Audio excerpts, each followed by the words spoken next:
السلام علیکم عزیز طلبہ، آج کا lecture the economy of Pakistan the B S 6 B S commerce 4 class کے آن لائن سیشن کا دوسرا لیکچر ہے، اور آج کے لیکچر کا موضوع ہے balance of payment in trade. جیسا کہ آپ لوگوں کو معلوم ہے کہ کوئی ملک خواہ کتنا ہی مالدار کیوں نہ ہو، ان کو دوسرے ممالک سے تجارت کرنا ضروری ہوتا ہے۔ بین الاقوامی تجارت سے ملکوں کے تعلقات بنتے ہیں، ایک دوسرے کی ثقافت، رہن سہن، معاشرتی اقدار دیکھنے کا موقع مل جاتا ہے، ملک کی فارن ریزرو میں اضافہ ہوتا ہے، نئی ٹیکنالوجی ملک کے اندر متعارف ہوتی ہے، صارفین کی حالت زندگی ماڈرن ہو جاتی ہے۔ بہت سے معاشی فوائد کی بدولت مختلف ممالک گیٹ WTO کے بندھن میں باندھ گئے ہیں، اشیاء و خدمات کی آزادانہ نقل و حرکت کو فروغ دینے کے لیے کام کرتے ہیں۔ ان تمام ٹاپکس پہ تفصیلاً بحث اگلے سلائڈز میں کریں گے۔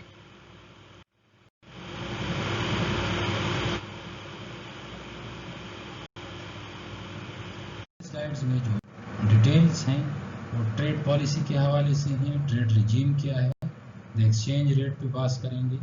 گلوبلائزیشن کے اندر گیٹ GATT ان کی کنورژن WTO کے اندر 1995 میں، اسی پہ بحث ہوگی انشاءاللہ نیکسٹ سلائڈز میں۔ اچھا جی، ٹریڈ پالیسی کیا ہے؟ Trade policy define standards, goals, rules and regulation that pertain to trade relation between countries. These policies are specific to each country and are formulated by its public official. A country trade policy includes tax imposed on import and exports, inspections, regulations, and tariff and quotas. Trade policy ایک سال کے اندر trade ministry جو ہے وہ بناتی ہے export اور import کے بیلنس کو برقرار رکھنے کے لیے، رولز اور ریگولیشن، انسپیکشن کے رولز ریگولیشن، ٹیرف اور کوٹا کو مینٹین کرنے کے لیے یا ان کو ایڈجسٹ کرنے کے لیے پالیسیز بناتی ہیں۔ ان پالیسیز کا مقصد یہ ہوتا ہے کہ ملک کا ایکسپورٹ جو ہے باہر کی ملکوں میں ان کے لیے مارکیٹ پیدا کی جائے، ان کے لیے مارکیٹ کو زیادہ کیے جائیں، اور ایسی ایسوسیشن موجود ہیں، انٹرنیشنل اکنامک انٹیگریشنز ہیں، ان کا ممبر بن کے ان ملکوں میں اپنے پروڈکٹ کو سیل کیا جائے، ان کے لیے مارکیٹ پیدا کی جائے۔ تو یہ تمام ٹریڈ پالیسی کے مین کاموں میں آتے ہیں۔ اچھا، ٹریڈ پالیسی کے اپنے آبجیکٹیوز بھی ہیں۔ جنرل ٹریڈ پالیسی آبجیکٹیو ہے focused on reduce protection, achieving a more outward-oriented trade regime, increase market access for export, and greater global integration aimed at increasing economic efficiency, competitiveness, and export-led growth. Trade policy کے main objective میں شامل ہے کہ وہ باہر کے ملکوں میں جنہوں نے اپنے پروڈکٹ کے لیے پروٹیکشن دی ہوئی ہے، پاکستانی گورنمنٹ یہ کوشش کر رہی ہے کہ وہ پروٹیکشن ختم کر کے پاکستانی پروڈکٹ کے لیے جگہ مل سکے، اور اسی طرح ایک رجیم بنا کے، ٹریڈ رجیم بنا کے انٹرنیشنلی کچھ ملکوں کے رجیمز ہیں، انٹرنیشنلی ادارے بنائے ہیں، انہوں نے ایسوسیشن بنی ہے، ٹریڈ ایسوسیشنز جس طرح گیٹ ہے اور WTO ہے، ان رجیم تک رسائی ٹریڈ پالیسی کا مین آبجیکٹیو میں شامل ہے، جہاں پہ ایکسپورٹ کی انکریز اور امپورٹ کو ایک خاص حد کے اندر رکھنا، اور ایکسپورٹ کو ترقی دینا، پاکستانی پروڈکٹ کو کمپیٹیٹیونیس کے لیے مارکیٹ میں پریزنٹ کرنا، اور گلوبل انٹیگریشن کا حصہ بننا، یہ مین آبجیکٹیوز ہیں ٹریڈ پالیسی کے۔ بالفاظ دیگر اگر ایک لائن میں ہم کہنا چاہیں تو ہم کہہ سکتے ہیں ٹریڈ پالیسی، ٹریڈ منسٹری ایک سال کے اندر ایکسپورٹ اور امپورٹ ان میں بیلنس رکھنے کے لیے، انٹرنیشنل مارکیٹ میں ہماری پروڈکٹ کے لیے جگہ بنانے کے لیے، ایکسپورٹ کو زیادہ کرنے کے لیے جو پالیسی بنے اس کو ٹریڈ پالیسی کہتے ہیں، اور یہ پالیسی ایک سال کے اندر بنتی ہے، نیکسٹ ایئر کے لیے دوسری پالیسی ہوتی ہے۔ نیکسٹ سلائڈ کی طرف آتا ہوں۔ Importance of trade policy in a developing country like Pakistan, trade policy is one of the many economic instruments which are used to suit the requirement of economic growth. The twin objective of Pakistan trade policy have been to promote export and restrict the level of foreign exchange available to the government. ये लिखते हैं कि trade policy की importance जो है, importance तो बहुत ज़्यादा है, लेकिन उन्होंने 2-3 पॉइंट यहाँ पे मेंशन किए हैं। एक पॉइंट ये मेंशन किया है कि एक्सपोर्ट को ज़्यादा करना और रिजर्व्स जो हैं, फॉरेन रिजर्व्स, उनको गवर्नमेंट की एक्सेसिबिलिटी जो है वो रिस्ट्रिक्ट करना, ये बड़ी ज़रूरी होती है। गवर्नमेंट की जब एक्सेसिबिलिटी रिस्ट्रिक्ट ना हो तो हर एक चीज़ के लिए फिर रिजर्व से डॉलर उठाती हैं और रिजर्व्स कम होते हैं। अगर उनकी एक्सेसिबिलिटी ज़्यादा ना हो तो आसानी से उन रिजर्व को यूटिलाइज नहीं कर सकते। तो ट्विन ऑब्जेक्टिव में एक्सपोर्ट को ज़्यादा करना और फॉरेन एक्सचेंज से गवर्नमेंट को रिस्ट्रिक्ट रखना, ये ट्विन ऑब्जेक्टिव कहलाती हैं। ओवरऑल जो है एक्सपोर्ट को ज़्यादा करने के लिए पॉलिसीज़ बनाना, ये इनकी इम्पोर्टेंस में आते हैं। नेक्स्ट स्लाइड जो है ट्रेड रिजीम के हवाले से है। ट्रेड रिजीम क्या चीज़ है, ट्रेड रिजीम कितनी इंपॉर्टेंट है गरीब मुल्कों के लिए, डेवलपिंग कंट्रीज़ के लिए, डेवलप मुल्कों के लिए, उनके प्रोडक्ट्स के लिए कितना इम्पॉर्टेंट है, उसे पास करते हैं। The World Trade Regime is to be the most prominent example of cooperation between countries in the entire international system. It is ruled based where the goal is to reduce the protectionism of national regulation, to reduce the uncertainty and unpredictability of the international trade relation. ये लिखते हैं कि ये एक association है, ये एक इदारा है सारी दुनिया के अंदर। इनमें मेंबर मुल्क जो है उनके मेंबर मुल्क होते हैं 164 मुल्क आलम WTO के हैं, और उनकी कोशिश होती है कि लोकल लेवल पे जो प्रोटेक्शनिज्म अपनी इंडस्ट्री को उन्होंने प्रोटेक्शनिज्म दी हुई होती है उनको रिड्यूस करना, और तमाम मेंबर कंट्रीज़ के दरमियान आसानी से सामान की रवानी, एक्सपोर्ट इंपोर्ट आसानी से हो, कोई एक्सपोर्ट ड्यूटी इंपोर्ट ड्यूटी ना हो, एक मुल्क के प्रोडक्ट दूसरे में आसानी से बिके। भी कोटा सिस्टम, और जिस तरह पाकिस्तानी प्रोडक्ट के लिए अमेरिका के अंदर कोटा मौजूद है, यूरोप के अंदर कुछ प्रोडक्ट टेक्सटाइल प्रोडक्ट के लिए कोटा मौजूद है, उससे ज़्यादा पाकिस्तान सेल नहीं कर सकता। अगर मेंबर कंट्रीज़ मौजूद हों, एक ऐसा रिजीम मौजूद हो जिनमें एग्रीमेंट के ज़रिए तमाम मेंबर कंट्रीज साइन करते हैं, तो फिर वहाँ पे कोटा सिस्टम जो है या तो रिड्यूस हो जाता है या मुकम्मल तौर पर ख़त्म करके आज़ादाना तिजारत वहाँ पे वो शुरू करते हैं। तो ट्रेड रिजीम हम कह सकते हैं कि एक एसोसिएशन होती है दुनिया के अंदर मुख्तलिफ मुल्कों की, यहाँ पे सिर्फ ट्रेड रिलेटेड कोऑपरेशन होती है, बाकी कोई चीज़ वहाँ पर डिस्कस नहीं होती, सिर्फ ट्रेड को ज़्यादा करना, एक्सपोर्ट इंपोर्ट जो है इस इनके रिलेटेड इशूज़ जो हैं वो डिस्कस होते हैं एग्रीमेंट के ज़रिए, लोग बाउंड होते हैं, उन पर अमल करते हैं। जाते हैं एक्सचेंज रेट क्या है, एक्सचेंज रेट डिटेल में डिस्कस करते हैं। Exchange rate is a price of one currency in term of another currency description. एक मुल्क की करेंसी को दूसरे मुल्क की करेंसी के साथ कंपेयर करना एक्सचेंज रेट कहलाता है। बिजनेस की दुनिया में डॉलर जो है उनको इंटरनेशनल करेंसी समझा जाता है, इसलिए हर एक मुल्क जो है अपनी करेंसी को डॉलर के साथ अटैच करता है। यूरोपियन यूनियन के जो ममालिक हैं उन्होंने अपनी करेंसी की बजाय यूरो जो है ये तिजारत के लिए करेंसी फाइनलाइज की है, तो वो यूरो में बिजनेस करते हैं। पाकिस्तान, इंडिया, एशियन ज़्यादातर कंट्रीज, अफ्रीकन और बहुत सारे और वो डॉलर के साथ अपनी करेंसी को करते हैं। फॉर एग्ज़ाम्पल पाकिस्तान की जो, अगर हम पाकिस्तान और डॉलर के दरमियान वो करें तो एक डॉलर जो है 168.1 या 168.2 रुपए जो है इनके बराबर है। ये एक्सचेंज रेट है, ये आज के रेट्स हैं। ये रेट्स डेली चेंज होते हैं, और ये किस तरह चेंज होते हैं, इसका तरीका क्या है, कमिंग स्लाइड्स में थोड़ी बहुत इस पर डिस्कशन करेंगे कि एक्सचेंज रेट पे कौन कौन से एलिमेंट्स हैं, कौन कौन से अवामिल हैं वो असरअंदाज होते हैं। फ़िलहाल यहाँ तक इस स्लाइड के अंदर ये काफ़ी है कि एक्सचेंज रेट क्या है। एक्सचेंज रेट जो है एक मुल्क की करेंसी दूसरे मुल्क की करेंसी के साथ जो कंपैरिजन है उसको कहते हैं। Types of exchange rate, exchange rate जो है ये दो तरह के होते हैं, एक फिक्स एक्सचेंज रेट और दूसरा जो है floating exchange rate. Fix exchange rate जो है ये सेंट्रल बैंक, हर मुल्क का अपना एक सेंट्रल बैंक होता है और वो सेंट्रल बैंक डिसाइड करता है कि क्या रेट होगी। इसमें मार्केट का कोई अमल दखल नहीं होता, डिमांड सप्लाई का कोई अमल दखल नहीं होता, सिर्फ सेंट्रल बैंक जो है अपने अपने अथॉरिटी इस्तेमाल करके, अपनी पावर इस्तेमाल करके फाइनल करते हैं, एक रेट फिक्स करते हैं, उसको फिक्स एक्सचेंज रेट कहा जाता है। Second point is floating exchange rate.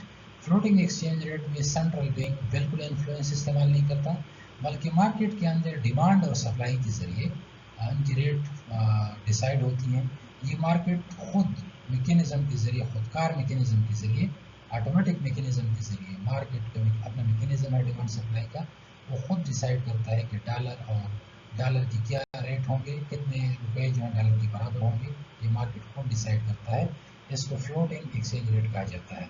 Next slide में फॉरेन एक्सचेंज की कितनी इंपॉर्टेंस है इसी पर बात करते हैं। Aside from the factor such as interest rate and inflation, currency exchange rate is one of the most important determinants of the country relative level of economic health. Exchange rate play a vital role in the country level of trade, which is critical to most every free market economy in the world. एक foreign exchange की importance पे बात करते हैं।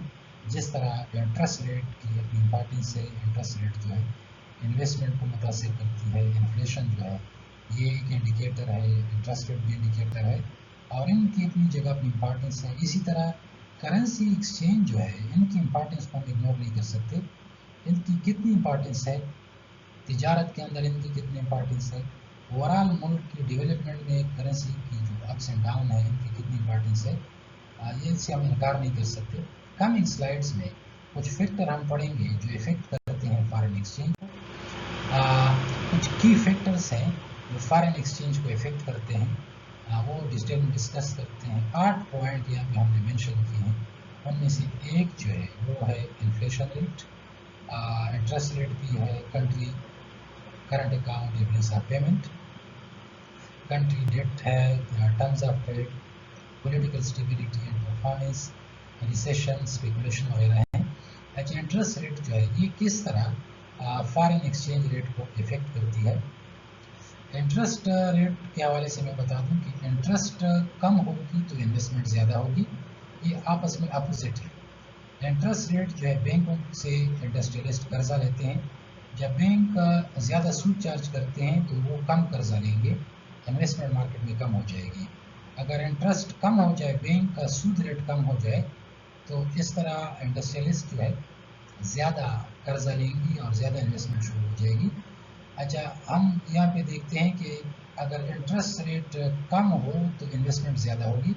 Investment जब ज़्यादा होती है तो एक्सपोर्टर भी लोन लेते हैं, एक्सपोर्टर की एक्टिविटीज़ भी ज़्यादा हो जाती हैं। एक्सपोर्टर ज़्यादा प्रोडक्ट बना के बाहर में सेल करती हैं, एक्सपोर्ट ज़्यादा हो जाती है। जिस तरह आप लोगों को पता है कि एक्सचेंज रेट जो है ये दो चीज़ों के रेशो से आती है, एक्सपोर्ट डिवाइड बाय इंपोर्ट। अगर एक्सपोर्ट ज़्यादा हो रही है, इंपोर्ट अपनी जगह फिक्स हैं, तो हमारी अपनी करेंसी जो है रुपया वो एप्रिशिएट हो जाएगी, वो ज़्यादा हो जाएगी।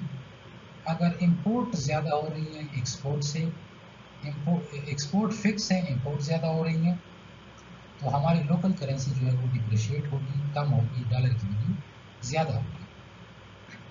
इंटरेस्ट रेट जब कम होती है तो इन्वेस्टमेंट ज़्यादा होगी, इन्वेस्टमेंट जब ज़्यादा होगी तो एक्सपोर्टर ज़्यादा एक्सपोर्ट कर सकेंगे, एक्सपोर्ट जब ज़्यादा होगी इंपोर्ट से, तो हमारी करेंसी जो है वो एप्रिशिएट हो जाएगी। तो इन्फ्लेशन का डायरेक्ट इफेक्ट नहीं है बल्कि इनडायरेक्ट इफेक्ट मौजूद है, करेंसी रेट पे इफेक्ट करती है। अच्छा, इसी तरह सर ये तो हमने इंटरेस्ट रेट की बात की, इन्फ्लेशन पे अभी बात करते हैं। ये इंटरेस्ट जो है उनकी चेंजेस जो हमने बात की वो यहाँ पे कवर हो गई हैं। अब मैं वापस फर्स्ट पॉइंट पे आता हूँ, हमने सेकंड पॉइंट डिस्कस की। इन्फ्लेशन रेट जो है, इन्फ्लेशन रेट जब हाई होती है तो कास्ट ऑफ प्रोडक्शन हाई होती है। कास्ट ऑफ प्रोडक्शन जब हाई होती है, वही प्रोडक्ट जब इंटरनेशनल मार्केट में एक्सपोर्ट के लिए हम लेके जाते हैं तो उनकी प्राइस हाई होती है, वो मार्केट में सेल नहीं हो सकती। इंटरनेशनल मार्केट में जब प्राइस इनकी हाई होगी, बाकियों के प्राइसेस कम होंगे, तो हमसे प्रोडक्ट लोग नहीं परचेज करेंगे, हमारी एक्सपोर्ट गिर जाएगी। जब एक्सपोर्ट गिरेगी, इंपोर्ट आपकी वही है, तो अल्टीमेटली हमारी करेंसी जो है वो डिप्रिशिएट हो जाएगी। तो इन्फ्लेशन हाई होने से या इन्फ्लेशन की कमी से एक्सचेंज रेट पर इनका असर मौजूद होता है। अच्छा, कंट्री करंट अकाउंट और बैलेंस ऑफ पेमेंट, ये तीसरा पॉइंट जो हम डिस्कस करते हैं। बैलेंस ऑफ पेमेंट जो है एक्चुअली ये एक्सपोर्ट माइनस इंपोर्ट को कहते हैं। पाकिस्तान की टोटल एक्सपोर्ट कितने हैं, पाकिस्तान के टोटल इंपोर्ट कितने हैं एक साल के अंदर, उनके बैलेंस को बैलेंस ऑफ पेमेंट कहा जाता है, जिनमें सर्विसेज भी आती हैं, गुड्स भी आती हैं दोनों। अब पाकिस्तान के अगर एक्सपोर्ट कम हो रहे हैं, कम है और इंपोर्ट ज़्यादा है, तो हमारी बैलेंस ऑफ पेमेंट डेफिसिट में होगी। अगर हमारे एक्सपोर्ट ज़्यादा इंपोर्ट कम, तो हमारी सरप्लस होगी बैलेंस ऑफ पेमेंट। और इसी तरह एक्सपोर्ट की कमी बेशी, इंपोर्ट की कमी बेशी करेंसी एक्सचेंज को इफेक्ट करती है। जिस तरह हमने प्रीवियस पॉइंट्स में कहा कि एक्सपोर्ट बाय इंपोर्ट से एक्सचेंज रेट डिटरमिन होते हैं, तो यहाँ भी एक्सपोर्ट और इंपोर्ट की बात हो रही है। इसी तरह वो रेट, एक्सचेंज रेट जो है मुतासिर करती है। गवर्नमेंट डेट जो है ये वो कर्जा है जो गवर्नमेंट लेती है हर साल अपने बजट डेफिसिट को कवर करने के लिए या ट्रेड डेफिसिट को कवर करने के लिए, या तो लोकल बैंकों से लेती है या बैंकों के अलावा और सोर्सेज से लेती है इंटरनली, या बाहर के मुल्कों से लेती है कंसोर्शियम से या non consortium, IMF, world bank या इस्लामी दुनिया से पाकिस्तान कर्जा लेती है। इंटरनल कर्जा लेना और एक्सटर्नल कंसोर्शियम, नॉन कंसोर्शियम या इस्लामिक मुल्कों से कर्जा लेने में फ़र्क है। अगर पाकिस्तान के अंदर गवर्नमेंट की ज़रूरत पूरी हो रही है तो वो बाहर के मुल्कों से कर्जा नहीं लेगा। जब वो बाहर के मुल्कों से कर्जा नहीं लेगा तो हमें डॉलरों की ज़रूरत नहीं होगी। जब डॉलरों की आपको ज़रूरत नहीं होगी, लोकल करेंसी आपकी एप्रिशिएट हो जाएगी। जब हमें इंटरनल सोर्स से गवर्नमेंट को पैसे नहीं पूरे हो रहे तो वो कंसोर्शियम से या non consortium, IMF, world bank, इस्लामी दुनिया से कर्जा लेती है। और हमें डॉलर आते हैं बाहर से, डॉलरों की ज़रूरत होती है। जब डॉलर बाहर से आते हैं, हमारी ज़रूरत डॉलरों को पड़ती है, तो ऑटोमेटिकली डॉलर की वैल्यू बढ़ जाती है और लोकल करेंसी गिर जाती है। तो गवर्नमेंट डेट भी डिसाइड करती है, एक्सचेंज रेट पर इसका इफेक्ट मौजूद है। अच्छा, नीचे 5th नंबर पॉइंट जो है टर्म्स ऑफ ट्रेड है। टर्म्स ऑफ ट्रेड जो है एक्सपोर्ट और इंपोर्ट के दरमियान रेशो को टर्म्स ऑफ ट्रेड कहते हैं। एक्सपोर्ट ज़्यादा, इंपोर्ट कम, इस रेशो को जब हम देखते हैं तो हमें पता चल जाता है कि जी एक्सचेंज रेट किस तरह मुतासिर हो गया। जिस तरह हमने स्टार्ट में कहा कि एक्सचेंज रेट डिटरमिन होती है एक्सपोर्ट डिवाइड बाई इंपोर्ट से। Term of trade export divide by import है। एक्सपोर्ट इंपोर्ट में कमी बेशी से एक्सचेंज रेट डिटरमिन होगी, ये भी हमने डिस्कस किया। तो हम इस नतीजे तक पहुंचते हैं कि टर्म ऑफ ट्रेड भी एक्सचेंज रेट को डिटरमिन करती है। पॉलिटिकल स्टेबिलिटी एंड परफॉर्मेंस किस तरह एक्सचेंज रेट को इफेक्ट करती है। मुल्क के अंदर स्टेबिलिटी मौजूद हो पॉलिटिकली, हर साल गवर्नमेंट चेंज ना हो, बल्कि गवर्नमेंट 5 साल तक मौजूद हो, 5 साल पूरी करे, तो ऐसी सिचुएशन को स्टेबल सिचुएशन कहा जाता है।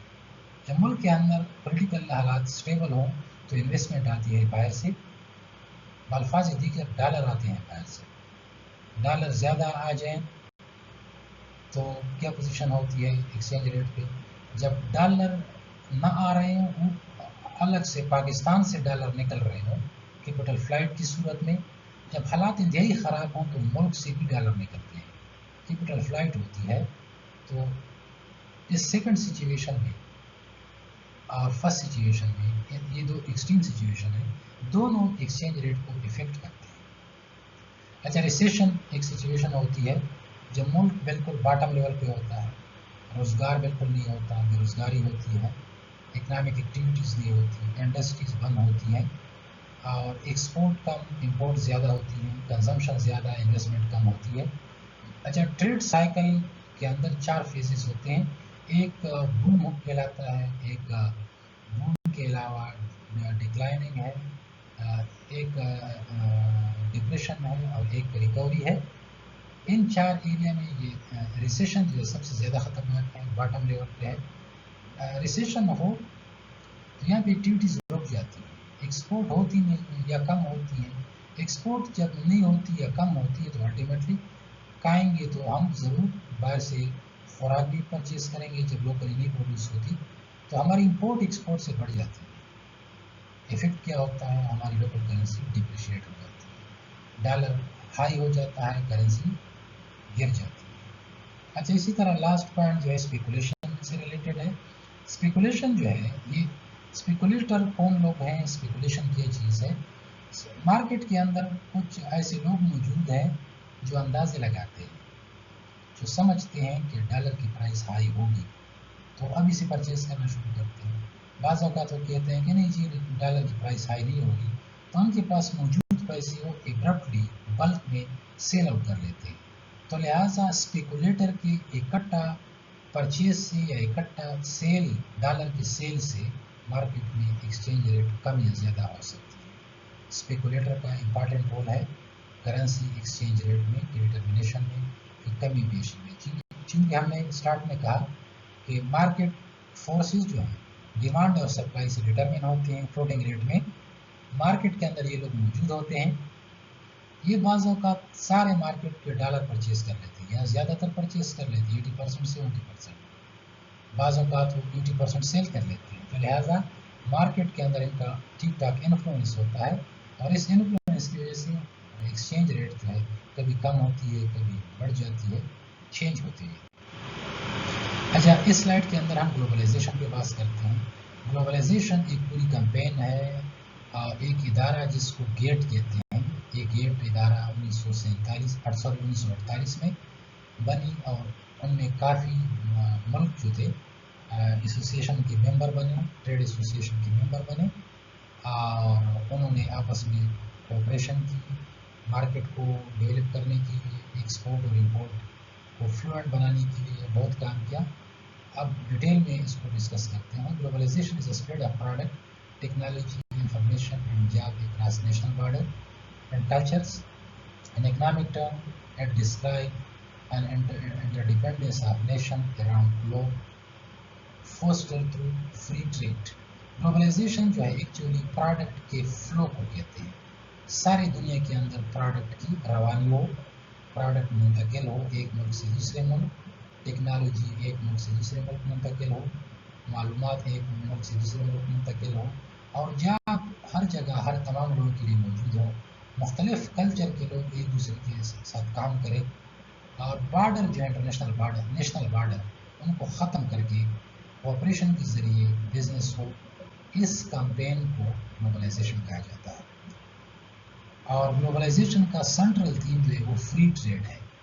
फ्री ट्रेड मतलब कि मुकम्मल तौर पर आज़ादाना बिजनेस हो, एक्सपोर्ट और इंपोर्ट बैरियर्स ना हो, कोई कोटा सिस्टम ना हो कि एक मुल्क दूसरे को सेल करती है, दूसरा मुल्क कहता है कि नहीं मैं 80% आपको परचेज करूँगा, 20% नहीं परचेज करूँगा। इसको कोटा सिस्टम कहते हैं।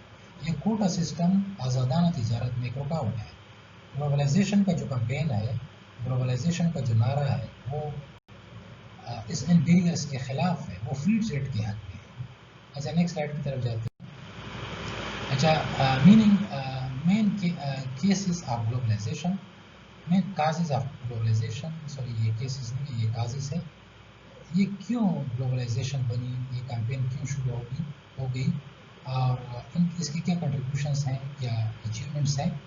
First point is improve transport, making global travel easier. ये ट्रांसपोर्ट को ज़्यादा करना चाहते हैं, सड़कें, रेल, एयर और शिप, ये ट्रांसपोर्ट जब ज़्यादा होती हैं तो प्रोडक्ट की फ़्लो में कोई रुकावट नहीं होती। ग्लोबलाइजेशन इस हद में है कि जो ट्रांसपोर्ट, सड़कें वगैरह सब ठीक ठाक हों ताकि प्रोडक्ट की रवानी में कोई इशू ना हो। Improve technology which make it easier to communicate and share information around the globe. Technology का बेहतरीन इस्तेमाल हो, एक मुल्क से दूसरे मुल्क तक इंफॉर्मेशन आसानी से पहुँचे और प्रोडक्ट भी आसानी से पहुँचे, रवानी के साथ इंफॉर्मेशन भी आसानी से। तो टेक्नोलॉजी का इस्तेमाल वो फेवर करते हैं कि टेक्नोलॉजी का इस्तेमाल हो। Growth of multinational companies with the global pressure and many different economies, और मल्टीनेशनल कंपनीज की ब्रांचेस मुख्तलिफ मुल्कों के अंदर मौजूद हो, इनके ग्रोथ हो, हर मुल्क के अंदर उनके ब्रांचेस हों मेंबर कंट्रीज़ के अंदर, आसानी से वो बिज़नेस शुरू कर सके और आज़ादाना तिजारत। तो ये 3 रीज़न्स हैं, काजेज़ हैं। ग्लोबलाइजेशन इन 3 पिलर्स पे काम कर रही है। तो आगे चलते हैं। अच्छा जी, कुछ पॉजिटिव एस्पेक्ट्स हैं, कुछ नेगेटिव एस्पेक्ट्स हैं। पॉजिटिव एस्पेक्ट वाले कहते हैं कि जी ग्लोबलाइजेशन अच्छा कर रहे हैं, नेगेटिव वाले कहते हैं कि नहीं जी ये अपने फ़ायदे के लिए सब कुछ कर रहे हैं। अब पॉजिटिव जो पॉजिटिव सोच वाले हैं वो कहते हैं कि some argue that globalization is a positive development as it will give rise to new industries and more jobs in developing countries. Globalization एक पॉजिटिव चीज़ है। इस पॉजिटिव एफर्ट से नई इंडस्ट्रीज जो है खुलेंगी, नए जॉब्स मिलेंगे लोगों को, मुल्क डेवलप होंगे। ये पॉजिटिव एस्पेक्ट है ग्लोबलाइजेशन का। नेगेटिव वाले कहते हैं कि globalization is a negative in that it will force poor countries of the world to do whatever the big developed countries tell them to do. Globalization का फ़ायदा सिर्फ मालदार मुल्कों को है, रिच मुल्कों को है। गरीब मुल्कों को सिर्फ वो अपने आर्डर मानने के लिए इस्तेमाल करेंगे। उनको कहा जाएगा कि ये काम करो, वो करेंगे, मत करो तो वो नहीं करेंगे। एक नेगेटिव एस्पेक्ट है। ये लोग का ख्याल है कि ये ग्लोबलाइजेशन अच्छा नहीं है। तो नेगेटिव सोच वाले लोगों का ये पॉइंट है। इसी के नेक्स्ट स्लाइड की तरफ जाते हैं। अच्छा जी, what is WTO? World Trade Organization is the only global international organization dealing with the rule of trade between nations. At its heart are the WTO agreement, negotiated and signed by the bulk of the world trading nations and ratified in their parliament. It is 164 members. World Trade Organization WTO ये एक international organisation है। याद रहे कि ये trade organisation है, ये United nation का कोई इदारा नहीं है। ये एक प्राइवेट ऑर्गेनाइजेशन है मुख्तलिफ मुल्कों का। ये सिर्फ तिजारत के गर्ज से उनके एग्रीमेंट होते हैं और तिजारत के लिए एक दूसरे को फैसिलिटेट करते हैं। इनके 164 मेंबर्स हैं और एक एग्रीमेंट है जिसको WTO एग्रीमेंट कहा जाता है। इनके ज़रिए आपस में कनेक्टेड होते हैं और एक दूसरे के साथ मुख्तलिफ एरियाज़ में कोऑपरेशन करते हैं, ट्रेड रिलेटेड कोऑपरेशन करते हैं। डिस्प्यूट आते हैं इन मुल्कों के दरमियान, उनके हल के लिए इनके पास एक्सपर्ट टीम्स होती हैं, वो जाती हैं और उनके मसले हल करते हैं। और इसी तरह जो ट्रेड बैरियर्स हैं कोटास वगैरह में और इंपोर्ट एक्सपोर्ट ड्यूटीज़ में, प्रोटेक्शन में, इन इश्यूज़ को वो हैंडल करते हैं। उनकी कोशिश होती है कि तिजारत जो है आज़ादाना हो, तमाम मुल्कों को इक्वल फ़ायदा हो और इसी पे वो काम करते हैं। Next slide. Goal of WTO. The goal of WTO is to ensure that the trade flow as smoothly as predictable as possible. The WTO was born out of the General Agreement on Trade and Tariff and Trade. एक इदारा जो 1947 या 48 में बनी और एक इदारे का नाम था GATT, general agreement on tariff and trade. इसके बाद ये इदारा जो है ये अब कन्वर्ट हो गया है 1995 में WTO में।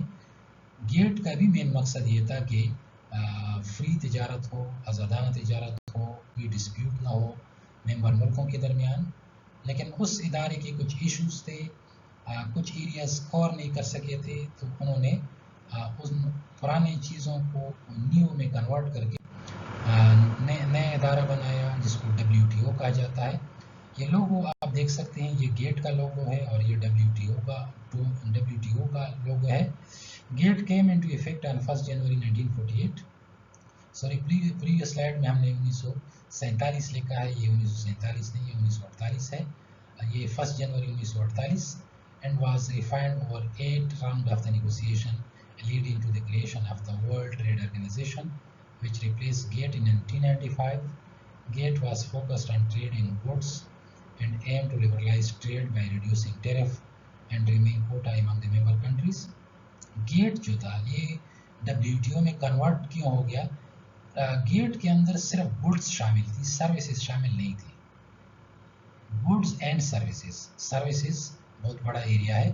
अमेरिका इकानमी के अंदर 72% सर्विसेज हैं, 28% गुड्स। अगर आप सर्विसेज को इग्नोर करते हो, गुड्स को फोकस करते हो, तो उनकी इकानमी का मेजर हिस्सा जो है फिर कवर नहीं होगा। इसी तरह सारी दुनिया के अंदर 1980s के बाद सर्विसेज ने बहुत ज़्यादा तरक्की की है। 1980 से पहले गुड्स को ज़्यादा फोकस किया जाता था। गेट बनी थी गुड्स के लिए कि अशिया जो है ये आसानी से इनकी तरसील मुमकिन हो, आज़ादाना خدمات شامل نہیں تھی. خدمات جو ہیں وہ انہوں نے شامل کی WTO میں.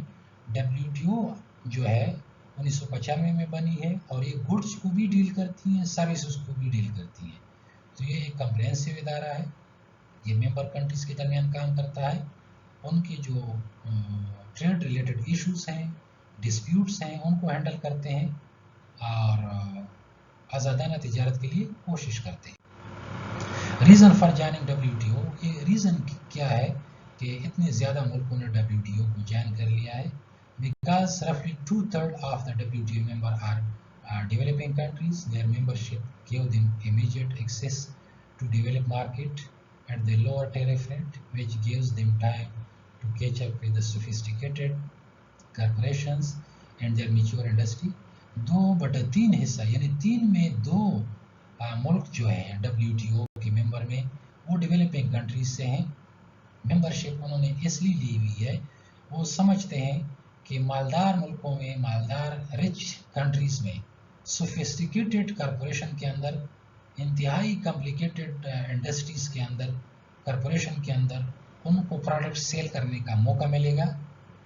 ایسے انڈسٹری میں ان کو پروڈکٹ سیل کرنے کا موقع ملے گا جو میچور ہو چکے ہیں, جو 200-250-300 سالوں سے مارکیٹ کے اندر موجود ہیں, بزنس کر رہے ہیں. ان کے بہت سارے ملکوں میں برانچز ہیں, ان میں اپنی پروڈکٹ سیل کرنے کا موقع ملے گا. تو ان کے لیے فائدہ ہے, ڈیولپنگ کنٹریز کے لیے فائدہ ہے, ڈیولپڈ کنٹریز کے لیے بھی فائدہ ہے, لیکن ڈیولپنگ کنٹریز اس سے زیادہ فائدہ اٹھا سکتے ہیں کیونکہ ان کے پروڈکٹ جو ہے ان کو ڈیولپ مارکیٹ میں جگہ اگر مل گئی, کوٹا اگر نہیں ہے اور پروڈکٹ 100% وہاں پہ سیل ہو سکتی ہے غریب ملکوں کی یا ڈیولپنگ کنٹریز کی, تو یہ ان کو فائدہ ہے اور اس لیے انہوں نے WTO کو جوائن کیا ہے اور اتنے زیادہ ملک اس کے ممبر بن چکے. آج کا لیکچر اس پوائنٹ کے ساتھ اختتام کو پہنچتا ہے اور انشاءاللہ نئے ویڈیو اور نئے لیکچر کے ساتھ دوبارہ حاضر ہوں گے. اللہ حافظ.